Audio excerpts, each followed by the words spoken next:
Welcome to another deep dive. This is where we take a stack of sources, articles, research, our own notes, and really pull out the most important nuggets of knowledge, the key insights. Yeah, helping you get properly well-informed, one discovery at a time. Exactly. And today we're plunging into, well, a really rich, complex narrative. It's from a literary masterpiece, actually, that offers, I think, a profound shortcut to understanding the depths of the human soul and the intricate dance of morality. It really does. Our source material for this deep dive is a selection of excerpts focusing on one particular unforgettable family, the Karamazovs. Ah, the Karamazovs, yeah. And this isn't just, a story. It's more like a crucible, full of passion, intense intellect, fervent faith, but also those dark, kind of primal urges that can tear a family apart. Or even a whole society, really. Absolutely. Yeah. So our mission today is to unpack the core characteristics of this extraordinary family.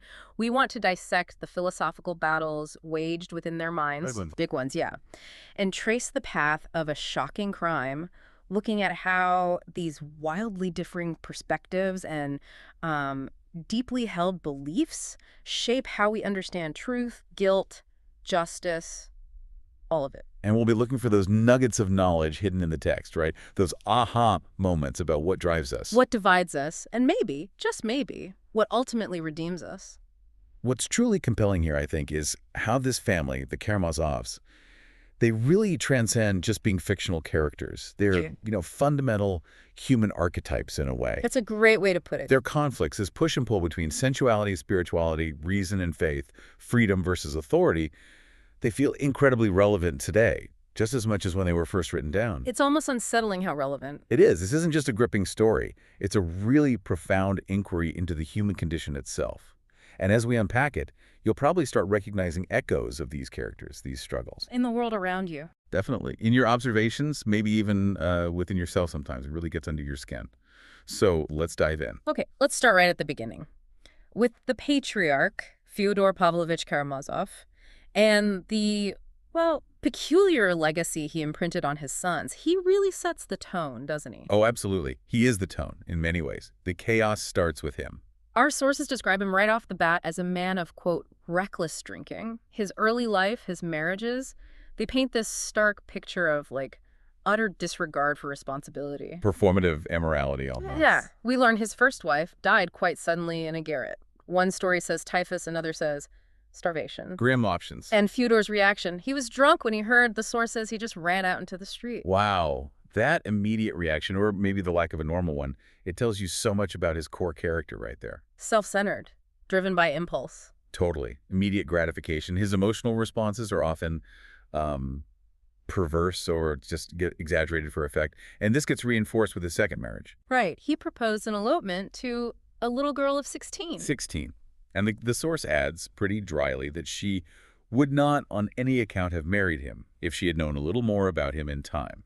Which points to something kind of predatory, doesn't it? Exploiting innocence. Definitely. And even his own servant, Grigory, who's described as gloomy, stupid, obstinate, and apparently hated the first wife, even he sided with the new young mistress. That's bizarre. Isn't it?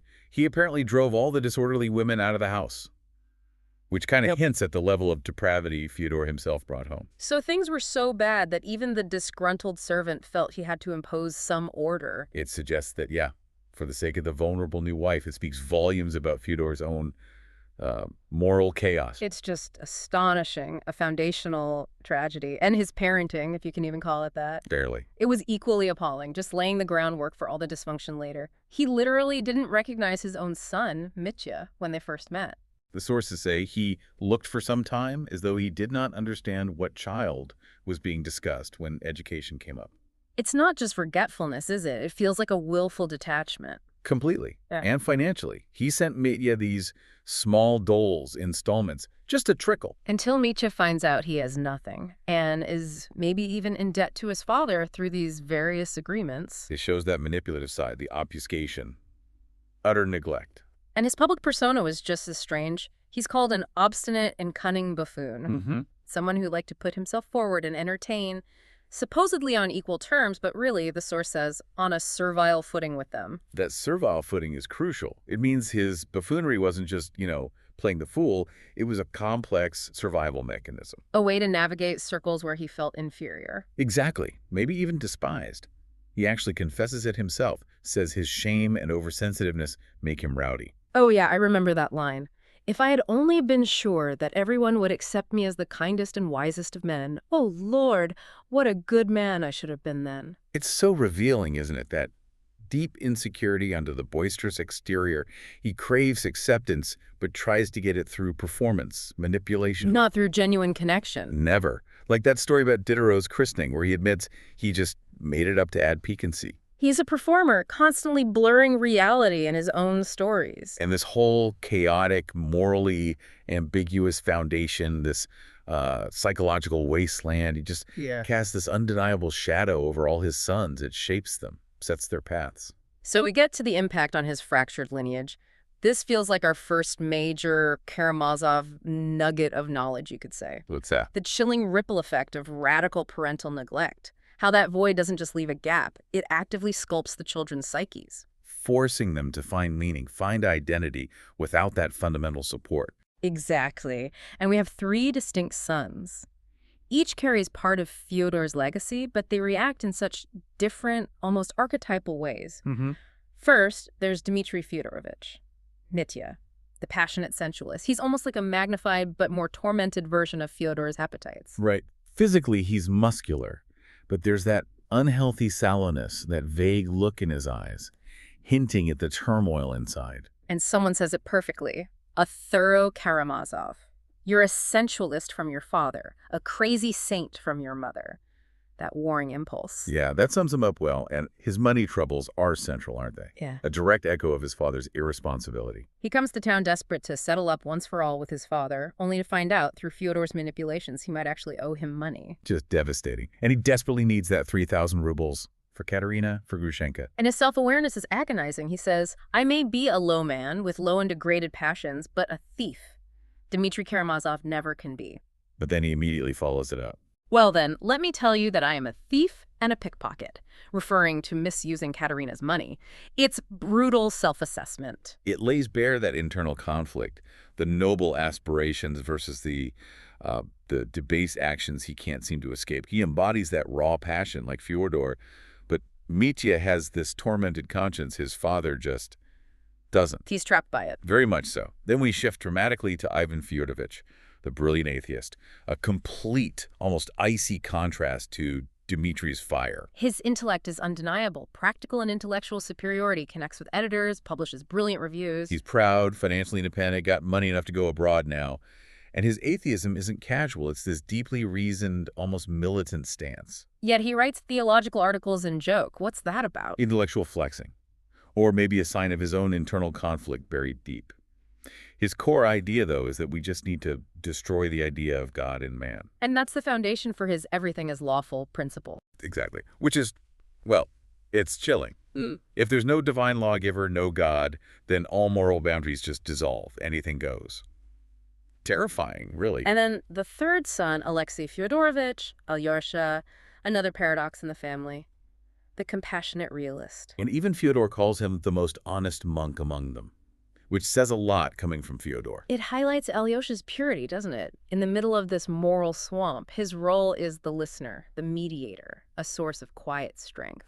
And his faith isn't naive. It's grounded in reality and suffering. He's described as more of a realist than anyone. He believes in miracles, but says miracles are never a stumbling block to the realist. How does that work? It suggests a faith that embraces mystery without abandoning, the empirical world.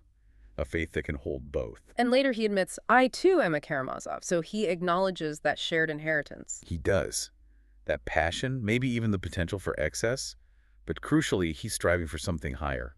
Redemption, love, trying to turn that Karamazov energy towards good, not destruction. It's an incredible mix. Fyodor, the unchecked self-interest. Dmitri, the passionate torment. Ivan, the cold reason stripping away morals. And Alyosha, seeking connection and faith in the chaos. The seeds are definitely sown by the father's neglect and character, but each son grows into something unique, often contradictory. It's like a microcosm of humanity's deepest struggles. Virtue and vice, reason and faith, all tangled up. Exactly, the full spectrum. So what's the takeaway here? Maybe our second Karamazov aha moment. That family legacy is less about genes and more about this psychological inheritance. The inheritance of trauma, neglect, those unaddressed moral failings. Yeah, I think it's right. We've got this volatile mix. Each son grappling with inherited traits, their own philosophies, that huge void left by their father. And it sets the stage perfectly for the conflicts to come. Shows how one flawed patriarch casts such a long, twisted shadow. It makes you think, doesn't it? How often these dynamics play out, not just in literature, but all around us, maybe even closer than we think. Now, let's get into those complex relationships and the clashing ideologies that really drive the narrative forward. This is where the stakes, emotional and intellectual, just skyrocket. Primarily through that love triangle, right? Dmitri, Katerina, and Grushenka. Exactly. It becomes this battleground for pride, passion, philosophy, everything. Yeah. Katerina Ivanovna, Dmitri's fiancée, she's from a distinguished general's family. Very proud, described with imperiousness, proud ease, and self-confidence. But Alyosha, with his insight, sees something else too. He notes her great glowing black eyes, her exquisite lips, but senses something. Something which his brother might well be passionately in love, but which perhaps could not be loved for long, hinting at some fundamental incompatibility. Like Dmitri says, she loves her own virtue, not me. Is it about her need for moral uprightness, self-sacrifice, more than actual affection for Dmitri? It seems that way. Her motivations are incredibly complex. That struggle between pride and deeper feelings is always there, like her conflicting feelings for Ivan. Oh, right. When she admits, she cried out that Ivan persuaded her Dmitri was the murderer. Yes, I said that malicious thing on purpose to wound him again. It shows the desperate need to control, to inflict pain, protect her own fragile pride, even towards someone she might care for. It's such a tangled web, a psychological pressure cooker. And then Grushenka enters the scene, Agrafena Alexandrovna, the enigmatic temptress. She really ignites the whole thing, doesn't she? Acts as a catalyst, portrayed with this raw sensuality, the supple curve all over her body, down to her little toe. But there's more to her than just the surface allure, that backstory. Crucial. Disillusioned early in life, deceived and ruined by a betrothed, taken under the protection of a wealthy old man, it hardened her. Made her prudent and saved money, but also sarcastic and resentful against society. Which explains her manipulative side, using her charm for power. Yet despite all that cynicism, Alyosha sees something else. He finds a treasure in that soul. He just has that spiritual insight. And she herself confesses to him vulnerably, I wanted to ruin you, Alyosha. I bribed Rakitin to bring you. And then that onion anecdote comes up. Yes. Alyosha recalls a parable and tells her, I only gave you an onion, nothing but a tiny little onion, that was all. And it symbolizes what? Her unexpected capacity for tenderness, for salvation, that even a tiny act of kindness can unlock something. Exactly. It suggests that potential for redemption, even in the most seemingly hardened soul. That's maybe your third Karamazov nugget, isn't it? That kindness, however small, can reveal that inner core of goodness, challenges our ideas of who's good or bad. Precisely. And the clash between Grushenka and Katerina, that public confrontation. Where Grushenka kisses Katerina's hand, then says, I didn't kiss yours. Ooh. It's pure psychological warfare. Calculated, malicious, designed to provoke and dominate. So this isn't just a simple love triangle. It's a battleground for pride, sensuality, manipulation. And it sets the stage for the bigger ideological conflicts. This is where those philosophical arguments really crash into messy, tragic reality. And this is where it gets almost unbearably intense. Yeah. How do these relationships, these philosophies, Ivan's cynicism versus Zosima's active love, how do they actually play out on the ground? Leading us right to the heart of it, the accusation of parricide, the ultimate test, where ideas meet horrifying consequences. Yeah, you see that stark contrast between Ivan's view and Elder Zosima's teachings, which really shape Alyosha and offer that alternative path. Ivan's philosophy comes through most powerfully in his poem, The Legend of the Grand Inquisitor. It's a radical challenge to freedom and faith. What's the core argument? Ivan, through the Inquisitor, argues the church should basically be the state, and that the only powers that can conquer human conscience are miracle, mystery, and authority. And Christ rejected those for freedom. Yes, but Ivan argues that freedom is too great a burden for humanity. The church, the Inquisitor, steps in to fix Christ's mistake, using those powers to control people for their own supposed happiness, earthly peace. It's so disturbing, trading freedom for comfort, even if it's based on a lie. That's Ivan's point. He says, man is tormented by no greater anxiety than to find someone quickly to whom he can hand over that gift of freedom. He thinks people are just impotent rebels, incapable of real freedom, created as a mockery. Pretty much. Too weak for the burden of choice. So the Inquisitor offers heaven, eternity, as a lure. While knowing it's a lie, that there's nothing but death beyond. In his cynical view, yes, it's a profound, almost despairing statement about human nature craving authority and certainty over the terror of real freedom. And this philosophy clearly takes a huge toll on Ivan himself. A massive toll. He talks about his unseemly thirst for life, but wants to live only till 30 and then dash the cup to the ground. That contradiction. Yearning for life, but wanting annihilation. It hints at the psychological burden, and it manifests in those hallucinations, right? The devil. Who represents the nastiest and stupidest of Ivan's own thoughts. Exactly, taunting him, saying it was he, Ivan, who said that about everything is lawful. The devil is Ivan's own nihilistic logic turned back on him. Destructive, self-annihilating. But then, in direct opposition, you have Elder Zosima's philosophy. Active love.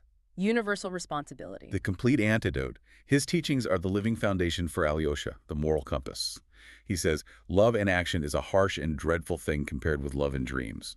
So not sentimental love, but difficult, demanding love. Requires real effort. He encourages loving people even in his sin.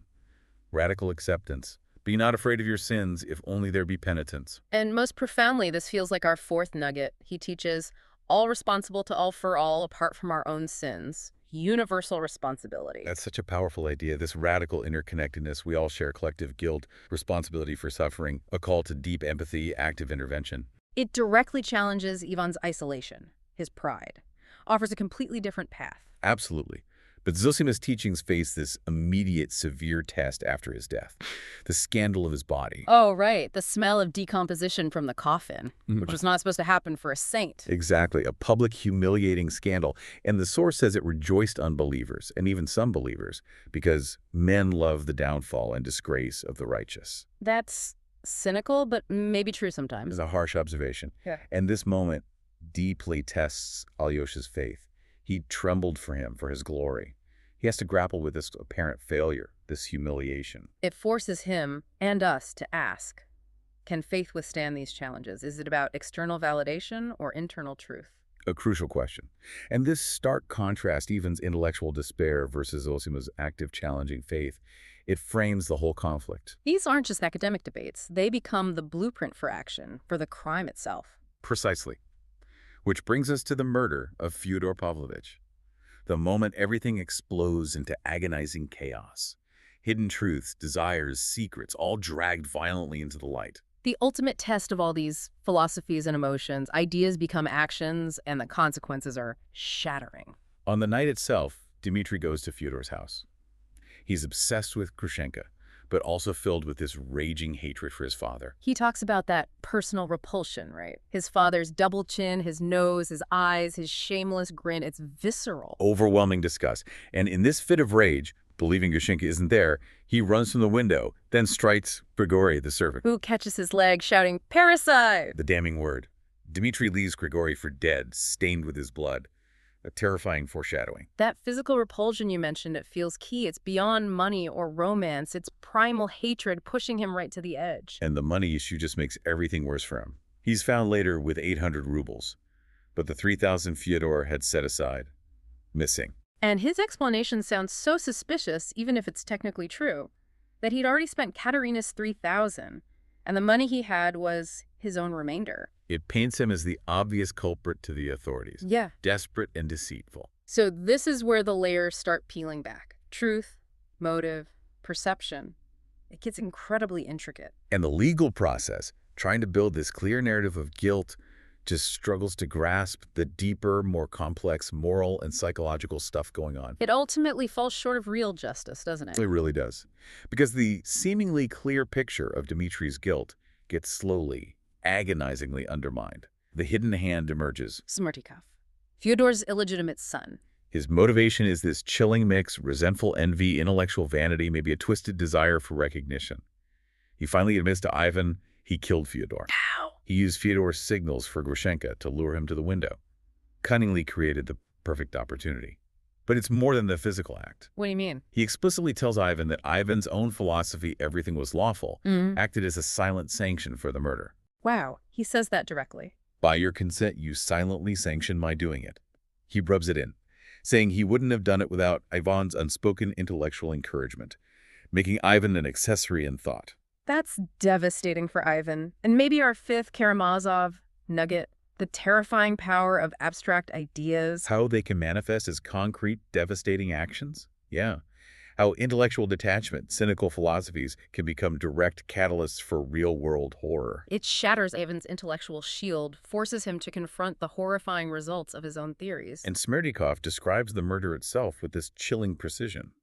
Fyodor, eager for Grushenka, started like a baby, puts the candle in the window. And Smerdyakov strikes him with the brass pestle, takes the money, cold calculation, no remorse. Terrifying. And then he commits suicide before the trial, leaving that note, I destroy my life of my own will, so as to throw no blame on anyone. It's not really a clear confession, though, is it? It's ambiguous. Another act of control. A final, defiant, perverse gesture. It further complicates the search for justice, leaving this haunting ambiguity, and leaving Ivan in an unbearable position. He's already suffering from brain fever, the hallucinations. Tormented by the devil who keeps throwing his own words back at him, he confesses to Alyosha, it was he who said that he. And Smerdyakov said the same. Showing how those abstract ideas drove him to the brink of madness. Exactly. The logical conclusion of his philosophy leading to personal torment. So at the trial, Ivan tries to confess, right? Tries to tell the truth. Declares Smerdyakov the murderer, accuses himself as the intellectual instigator. But because he's clearly ill, delirious, he's just dismissed as mad. His crucial testimony. Totally ineffective. Tragically ironic. Society just can't grasp these deeper moral truths if they don't fit the simple narrative. It seems not. And then Katerina Ivanovna complicates things even further. Her motives are so tangled. Trying to save Ivan. Loyalty, pride, revenge against Dmitri. Probably all of the above. She dramatically presents Dmitri's drunken letter, where he did state his intent to kill his father for the money. And she claims she gave Dmitri the $3,000 to test him, knowing he'd squander it. It's a complex act.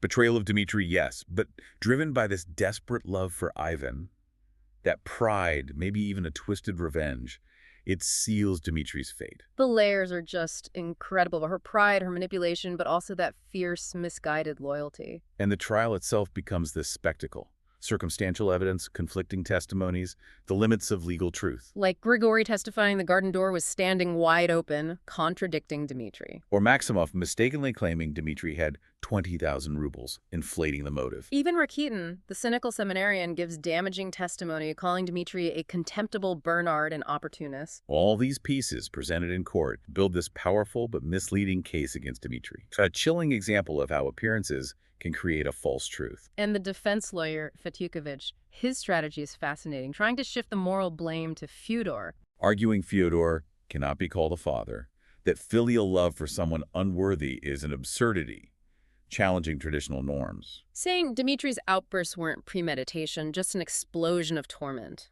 A frantic murderer, a murderer who was not a thief. Trying to separate the violence from the robbery motive. And that powerful closing, better acquit 10 guilty men than punish one innocent man. It resonates with the book's whole philosophy, doesn't it? Pushing for moral justice over strict legality. Absolutely. But despite Alyosha's passionate testimony of innocence, despite Ivan's dismissed confession, the jury finds Dmitri guilty. A stark reminder of how truth gets obscured by circumstance, public opinion, the limits of the legal system. Designed for justice, but falling so short of moral accuracy here. Yet there's that powerful twist. Dmitri embraces the suffering. I accept the torture of accusation. I want to suffer, and by suffering I shall be purified, echoing Zosima. It's a profound spiritual awakening, not just grim acceptance. Alyosha reinforces it. You wanted to make yourself another man by suffering.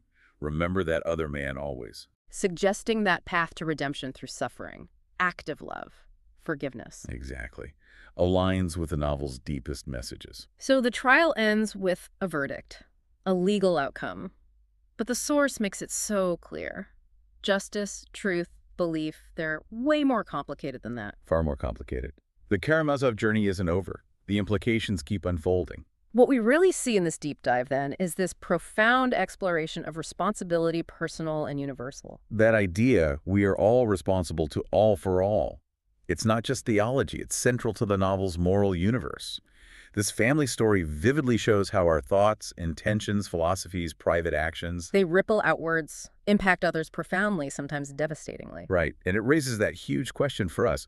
What is true justice when intent and action diverge? When ideas lead to consequences? When the legal system only scratches the surface of moral truth? It pushes us to look beyond just individual blame, doesn't it? Towards that intricate, often agonizing moral landscape we all navigate. Wow. This deep dive into the Karamazovs leaves so much to think about, so many layers within ourselves. They really remind us, in all their flawed, passionate humanity. That the struggle between good and evil, faith and doubt, isn't just abstract. Exactly. It lives fiercely within each of us, and the outcome shapes our destinies and maybe even the fabric of society itself. Makes you pause. Definitely. So here's a final provocative thought for you, the listener, to maybe chew on after this. Consider how readily we judge others, based on appearances, circumstantial evidence, simple stories. How often do we really pause to think how hard it is to truly know the complexities inside another person, the hidden motives, the contradictions? It's almost impossible sometimes. So what might you discover about the world, about yourself, if you look deeper into the Karamazovs in your own life?